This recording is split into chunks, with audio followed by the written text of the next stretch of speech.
بسم اللہ الرحمن الرحیم نحمدہ ونصلی علی رسولہ الکریم۔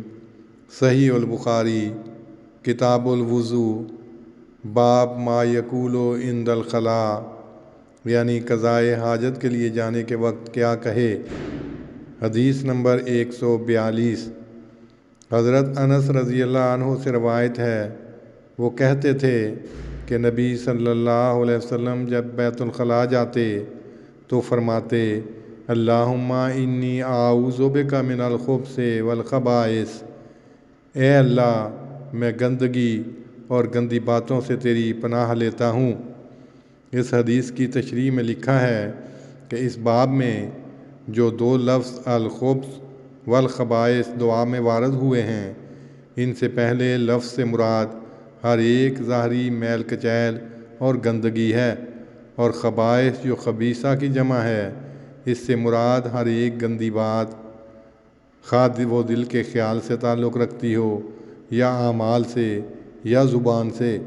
نیز خبائث سے مراد ارواح خبیثہ بھی ہیں، جو گندی جگہوں میں عموماً جراثیم کی شکل میں پیدا ہوتی رہتی ہیں۔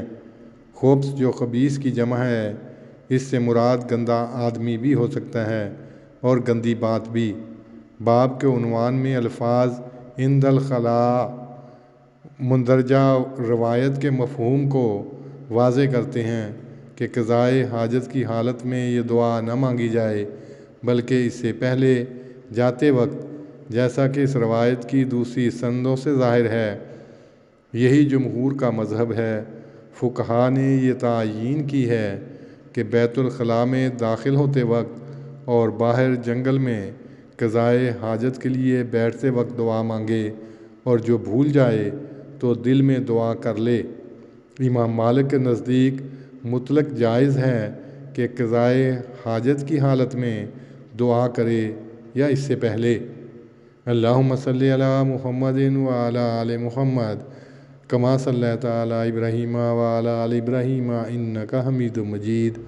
اللہم بارک علی محمد وعلی آل محمد کما بارکت علی ابراہیم وعلی آل ابراہیم انک حمید مجید۔